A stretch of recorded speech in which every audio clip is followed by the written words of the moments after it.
नमस्कार, मैं हूं श्वेता झा और आप देख रहे हैं आज तक। 0 डिग्री से ग्राउंड जीरो में आज एक पड़ताल उत्तराखंड की, जहां बर्फबारी ने ऊंचाई वाले इलाकों में रिकॉर्ड बना लिया है। कई दिनों से लगातार बर्फबारी जारी है। ऐसे में आज तक की टीम ने उत्तरकाशी से गंगोत्री का रुख किया और जाना कि कैसे हैं उन इलाकों के हालात। देखिए ये रिपोर्ट। बर्फ बर्फ उत्तराखंड। उत्तराखंड बना बर्फिस्तान। -23 डिग्री तक पहुंचा तापमान।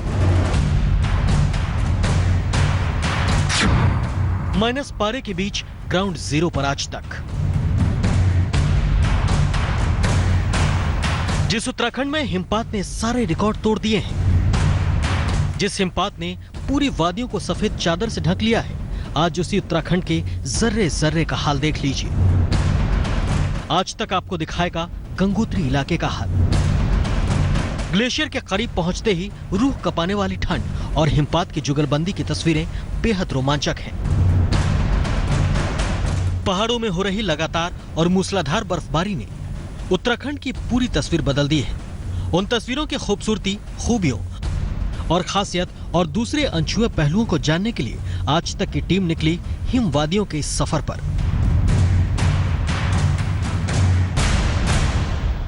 रुई के ये जो फाहे चिपकते जा रहे हैं मेरे दस्तानों पर, जी हाँ, ये बरसात नहीं है, ये बर्फबारी है।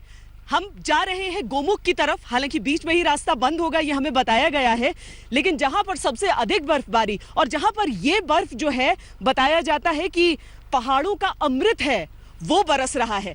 जितने आम लोग हैं यहाँ पर, हालांकि रहने वाले आपको कम ही मिलेंगे क्योंकि ठंड बहुत ज़्यादा यहाँ पर रहती है, यहाँ पर रिहाइश मुमकिन नहीं है। इसी से समझ लीजिए कि हमें डबल दस्ताने, डबल टोपी, डबल जैकेट, सब कुछ डबल डबल करके चलना पड़ता है। लेकिन पर्यटक जो जाते हैं उन इलाकों से बिल्कुल अलग ये इलाका, जहाँ पर प्रकृति के साथ खिलवाड़ न के बराबर हुआ है। यहाँ पर जब ये बर्फबारी हम देखते हैं और बहुत जोरदार बर्फबारी, इन पहाड़ों के लिए भी अच्छी खबर, उस ग्लेशियर के लिए भी अच्छी खबर। हम बढ़ रहे हैं उसी तरफ क्योंकि हम उन सेब के खेतों को भी देखना चाहते हैं जो इस समूचे रास्ते में है। कहते हैं 2 महीने तक अगर बर्फ रह जाए मिट्टी पर तो क्या शानदार उपज होती है।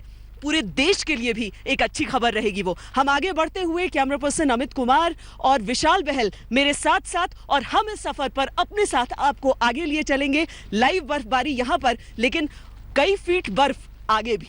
चलिए हमारे साथ। आज तक की टीम जिस सफर पर निकली है वो सफर है उत्तरकाशी से आगे ग्लेशियर का। इस सफर में गंगा की कलकल करती लहरें भी नजर आई, जहां बर्फबारी ने उन पलों को और खूबसूरत बना दिया। ये गंगा नदी है, गोमुख से निकलकर इस रास्ते जो बह रही है, पूरा आवेग, पूरी तेजी के साथ, और साथ में ये जो बर्फबारी है, यहाँ उत्तराखंड के इलाके में कम से कम तो 900 ग्लेशियर हैं। ये 900 ग्लेशियर जो हैं वो कई नदियों के स्रोत हैं, सबसे बढ़कर यमुनोत्री और गंगोत्री, यानी यमुना और गंगा। यहाँ जहाँ हैं हम, वहाँ दुनिया की सबसे अद्भुत नदी यानी गंगा, जीवनदायिनी गंगा। जिस जगह से गंगा के दर्शन हुए वहां से आगे का सफर करीब करीब नामुमकिन था। तेज बर्फबारी की वजह से आगे के सफर में रिस्क लेना सुरक्षा के लिहाज से ठीक नहीं था, लेकिन मिनट दर मिनट आसमान से गिरते बर्फ ऐसा जादू कर रहे थे कि इंसान यहाँ आकर एक एक पल को जी लेना चाहे। हिमालय की पहाड़ियों में ये गंगोत्री की श्रृंखला जो है, जहां पर यहीं से अगर हम नजरों से देखने की कोशिश करें तो जो गंगोत्री ग्लेशियर है वो ठीक इन पहाड़ों के पीछे है। लेकिन आगे जाना इसलिए संभव नहीं हो पा रहा है क्योंकि बर्फबारी बहुत ज्यादा हो गई है। हमें अपनी गाड़ी यहीं पर रोकनी होगी, यहीं से पीछे मुड़ना होगा क्योंकि चलने में भी फिसलन है, गाड़ी के टायरों में भी फिसलन है। अमूमन चेन लगाकर यहाँ पर चढ़ाई मुमकिन हो पाती है, लेकिन ये जो भारी बर्फबारी हो रही है उससे फायदा बहुत ज्यादा ग्लेशियर को। कहते हैं ग्लेशियर जो है वो प्रकृति का पानी स्टोर करने का सबसे प्योर तरीका है, सबसे स्वच्छ तरीका है। गंगोत्री ग्लेशियर कई सालों से, सदियों से पीछे खिसकते जा रहा है और अब जो ये थोड़ी मोड़ी बर्फबारी हो जाए, क्योंकि जो दिल खोल कर बर्फबारी हुई थी वो करीब 1 दशक पहले समूचे इलाके में, समूचे उत्तराखंड की हम बात कर रहे हैं, जहां पर 900 ग्लेशियर हैं कम से कम। अब ग्लेशियर में जो दरारें पड़ती हैं वक्त के साथ, उसमें बरसात का पानी घुसता है तो वो दरारों को तोड़कर ग्लेशियर के हिस्से तोड़ने लगता है, जो बहुत ज़्यादा दिक्कतें पैदा कर सकता है। यहाँ जहाँ पर हम हैं वहाँ से जो बर्फबारी हम देख रहे हैं, हम उम्मीद कर सकते हैं कि उन दरारों में जब ये बर्फ पड़ेगी तो ये एक नेचुरल एडहेसिव का काम करेगी, यानी उसको चिपकाने का काम करेगी, जो आने वाले गर्मी के मौसम में और उसके बाद मानसून के मौसम में बहुत अच्छी खबर लेकर आ सकती है। तो ये सारी चीज़ें, भले ही आम लोगों को यहाँ पर दिक्कतें आ सकती हैं कि वो उनका पानी जम जाता है, उनको बिजली नहीं आती है, वो सड़क का इस्तेमाल नहीं कर पाते हैं, लेकिन वो भी जानते हैं कि पर्यावरण के लिए ये बहुत अच्छी चीज़ है जो बर्फ़ की ये मोटी चादर यहाँ पर जमती जा रही है। हिमालय में हो रही बर्फबारी का ग्लेशियर को सबसे ज्यादा फायदा बताया जाता है। दरअसल ग्लोबल वार्मिंग की वजह से ग्लेशियर लगातार पिघल रहे हैं। इस घटना ने वैज्ञानिकों के माथे पर शिकन ला दिया था, लेकिन अब पहाड़ों में बर्फ की मोटी चादर बिछ जाने का अच्छा संकेत माना जा रहा है, क्योंकि जनवरी फरवरी में गिरने वाली बर्फ ग्लेशियर पर अच्छी जमती है। फरवरी के बाद तापमान बढ़ने से ग्लेशियर पर बर्फ नहीं जम पाती। ऐसे में ग्लेशियर पर बर्फ जमा तो वाटर सिस्टम में बड़े सुधार की उम्मीद बढ़ेगी और गर्मियों के मौसम में नदियों में पानी की कमी नहीं रहेगी। इन दिनों उत्तराखंड के अलग अलग हिस्सों में लगातार हो रही बर्फबारी ने मानो रिकॉर्ड तोड़ दिया है। कई साल बाद इस जन्नत को अरमानों के पंख लगे हैं। इन वादियों में रहने वाली एक बड़ी आबादी के लिए ऐसा मौसम किसी मुसीबत से कम नहीं, लेकिन कुछ लोगों के लिए ये वरदान से भी कम नहीं, खासकर बर्फबारी को अपनी आंखों से देखने की चाहत रखने वालों के लिए। तो मेरे फ्रेंड्स वगैरह आए थे, इन्होंने कहा कि कुछ स्पॉट्स वगैरह दिखा दो यहाँ पे, टूरिस्ट स्पॉट्स। तो मैंने कहा ज़्यादा तो कुछ है नहीं, हर्सिल है, तो स्नोफॉल भी हो रही थी आज, तो हमने प्लान बनाया मॉर्निंग में। फोकास देखने के बाद कि यहाँ पर स्नोफॉल होना है, उसके बाद आप लोग चले, जबकि ड्राइविंग और मुश्किल हो जाती है। मैम उसी में तो मजा है, एडवेंचरस लाइफ होनी चाहिए। तो बर्फ़ देखने का, इसके लिए हम लोग ऊपर को आए। और अभी इतना ज़्यादा बर्फबारी यहाँ पर हो रही है, देखिए आपके तो बालों में भी काफ़ी बर्फ आ गई है, तो उसका मज़ा है सिर्फ। यस मैम, उसका सिर्फ मज़ा ही है और कुछ नहीं। आम दिनों में उत्तरकाशी से गंगोत्री का सफर करीब 2.5 घंटे का है। दूरी है करीब 100 किलोमीटर, लेकिन पहाड़ों की शिलाओं, पेड़ पौधों और सड़कों को ढकने वाली सफेद चादर ने रफ्तार पर ब्रेक लगा दिया है। यही वजह है कि इस मौसम में दुर्गम बन चुके रास्ते पर इक्का दुक्का दिलेर पर्यटक ही आने का साहस जुटा पाते हैं।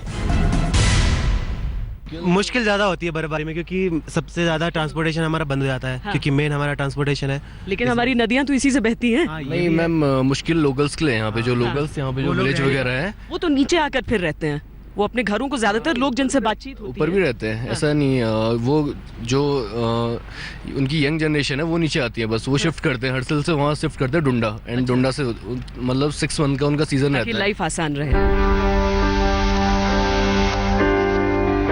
तेज बर्फबारी के बीच गिरते पारे ने भी मुश्किलों में इजाफा किया है। उत्तराखंड के कई इलाकों में तापमान 0 डिग्री से कहीं नीचे तक गिरा हुआ है। इस बर्फबारी में पूरा इलाका हम आपको दिखाने की कोशिश कर रहे हैं। अभी जो तापमान हमारा वेदर ऐप हमें बता रहा है वो है -17 डिग्री सेंटीग्रेड। इसमें जीना कितना मुश्किल होगा। हालांकि कहा जाता है कि जब बर्फ पड़ने लगती है, उसके बर्फ पड़ जाती है, उसके बाद जो तापमान होता है वो जो पहले से है वो बेहतर हो जाता है, लेकिन उसके बावजूद जो कभी छूट रही है अभी वो काफ़ी ज़्यादा है। और ग्लेशियर का तापमान अगर आपको इस वक्त का बताएं तो करीब करीब -23 डिग्रीज, -23 डिग्री सेंटीग्रेड वहां पर इस वक्त दिखा रहा है। उत्तरकाशी हो या उत्तराखंड का कोई दूसरा इलाका, सभी हिस्सों में बर्फबारी बदस्तूर जारी है। पिथौरागढ़ हो या औली, सभी जगहों पर बर्फबारी के बीच पर्यटक बड़ी संख्या में वहां पहुंच रहे हैं, लेकिन उन्हें काफी परेशानियों का सामना करना पड़ रहा है। सड़क पर बर्फ की मोटी चादर बिछी है, पहाड़ों पर भी सफेदी छाई हुई है। जितनी दूर तक नजर दौड़ाई जाए, सिर्फ और सिर्फ हिमराज ही नजर आता है। पहाड़ों पर खड़े पेड़ों की टहनियों को छोड़ दें तो यहाँ समूचा इलाका बर्फ से लिपटा हुआ है। इन सब के बीच लोग बाइक के सहारे एक जगह से दूसरे जगह पर आ जा रहे हैं। कई बार इन्हें बहुत संभल कर आगे बढ़ना होता है। बर्फीली राहों में कब पैर और पहिया फिसल जाए ये कोई नहीं जानता। खासकर सड़क के किनारे मौजूद गहरी खाई फर्राटेदार बाइक या दूसरी गाड़ी चलाने वालों का गुमान तोड़ देती है। यही वजह है कि यहाँ आते ही सभी गाड़ियों की रफ्तार रेंगने लगती है। Very nice. आराम से थ्रॉटल को कंट्रोल करके रखो, एक उसमें।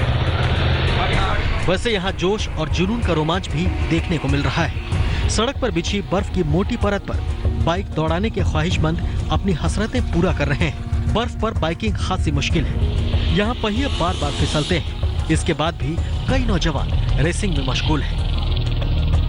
हमेशा हमारे पास ये जिज्ञासा होती थी, लोग जानना चाहते थे कि हम लोग बेसिकली स्नो के अंदर मोटरसाइकिल कैसे चलाते हैं, क्योंकि हमें थोड़ा बहुत एक्सपीरियंस था तो हम लोग जाते थे बर्फीले इलाके के अंदर। तो हमारे दोस्त मित्र होते थे, वो हमेशा बोलते थे कि भैया आप लोग कैसे जा रहे हो, हमें भी सीखना, हमें भी सिखाइए। इस जिज्ञासा को लेकर हमारे मन में ख्याल आया कि हम क्यों ना इस तरह का एक इवेंट बनाएं जिसके अंदर हम लोगों को मोटरसाइकिल चलानी सिखाएं और शीतकालीन जब टाइम होता है, जब सब लोग नीचे आ जाते, बर्फ गिर जाती, वहाँ पर रहना सिखाएं। इन दिनों बर्फबारी से उत्तराखंड के अधिकतर हिस्से प्रभावित हैं। पहाड़ी इलाकों में इसका सबसे ज्यादा असर दिख रहा है। पिथौरागढ़ के मुनस्यारी इलाके से आई ये तस्वीरें भी देख लीजिए। करीब 8500 फीट की ऊंचाई पर है ये इलाका और यहीं पर स्थित है थामरी कुंड झील। गिरते तापमान के बीच झील का 75% हिस्सा जम चुका है। यहाँ तापमान -8 डिग्री के करीब पहुंच गया है। आलम यह है कि झील के किनारे चट्टान जैसे हो गए हैं, जिस पर आसानी से आया जा सकता है। झील जमने की इन तस्वीरों को एक ट्रैकिंग दल ने अपने कैमरे में कैद किया। उत्तरकाशी हो या पिथौरागढ़ या फिर औली, मसूरी, लगातार बर्फबारी ने पर्यटकों को लुभाया है। यही वजह है कि हिल स्टेशन पर जबरदस्त भीड़ दिख रही है। तमाम जगहों पर तापमान भी गिरा हुआ है। इन सब के बीच अनुमान यह भी है कि आने वाले दिनों में बर्फबारी का दौर जारी रहेगा। 23 और 24 में आप बर्फबारी, हैवी बर्फबारी हो सकती है वहाँ पर, और बारिश भी हो सकती है उसमें। तो अच्छी बर्फबारी होगी, अच्छी बारिश होगी, तो ये 2 दिन तक लगभग जारी रहेगी जम्मू कश्मीर और हिमाचल प्रदेश में। उत्तराखंड में थोड़ी कम होगी। एक बात तो साफ है कि उत्तराखंड में ऐसी बर्फबारी का दौर जारी रहा तो इसका असर मैदानी इलाकों पर भी पड़ेगा। दिल्ली से सिद्धार्थ, उत्तरकाशी से श्वेता सिंह और ओमकार बहुगुणा के साथ दिलीप सिंह राठौर, पिथौरागढ़, आज तक। उत्तराखंड के बाद अब देखते हैं दूसरे राज्यों का हाल, जहां बर्फबारी से कई मुश्किलों का सामना करना पड़ रहा है। मौसम विभाग की माने तो जम्मू कश्मीर और हिमाचल में 23 और 24 तारीख को फिर जबरदस्त बर्फबारी हो सकती है। हिमालय की गोद में बसे 3 राज्यों की ये तस्वीरें बता रही हैं कि हिमपात से कैसे पहाड़ों को ढक लिया है। उत्तराखंड, हिमाचल प्रदेश और जम्मू कश्मीर, इन 3 राज्यों में लगातार हो रही बर्फबारी अब भारी पड़ने लगी है। जम्मू कश्मीर के पटनी टॉप में जिंदगी बेहाल है। लगातार बर्फबारी के बीच पर्यटक इस हिल स्टेशन की ओर चले आ रहे हैं, लेकिन यहाँ उनके अरमानों पर भारी बर्फबारी हो रही है। करीब 4 फीट तक हिम की परत बिछ चुकी है। लगातार हो रही बर्फबारी ने राहत कार्यों को बेअसर कर दिया है। ऐसे में पर्यटक होटल के बंद कमरे में बिजली और पानी के अभाव में समय काट रहे हैं। मौसम तो बहुत अच्छा है, स्नोफॉल हो रही है, बहुत ही अच्छे नज़ारे हैं यहाँ पे, लेकिन पानी और बिजली की काफ़ी दिक्कत आ रही है। तो हम तो चाहते हैं कि इतना अच्छा पिकनिक स्पॉट है हमारे जम्मू का, तो एटलीस्ट गवर्नमेंट को कुछ अच्छे डिसीजन लेके यहाँ कुछ अच्छी व्यवस्था करनी चाहिए। श्रीनगर में भी बर्फबारी का रिकॉर्ड बना है। बर्फ ने ऐसी छटा बिखेरी है कि पूरी कायनात ही सफेद हो चुकी है। चारों तरफ बर्फ ही बर्फ है। इंसान परेशान हो रहा है तो पक्षियों के लिए भी बुरा दौर गुजर रहा है। पुंछ में पीर पंजाल की पहाड़ियों में बर्फबारी का असर दिख रहा है। मुगल रोड पर सड़कों की आवाजाही ठप हो गई है। पुंछ, राजौरी और कश्मीर में संचार भी ठप हो गया है। लगातार बर्फबारी के बाद अब शिमला को थोड़ी राहत मिली है, लेकिन 15 दिन बाद भी बिजली पानी की समस्या लगातार बरकरार है। सड़कों पर सफाई अभियान जारी है। वैसे स्थानीय लोगों की माने तो दिन ब दिन हालात बदतर होते जा रहे हैं। शिमला से विकास शर्मा और श्रीनगर से अशरफ वानी के साथ आज तक ब्यूरो।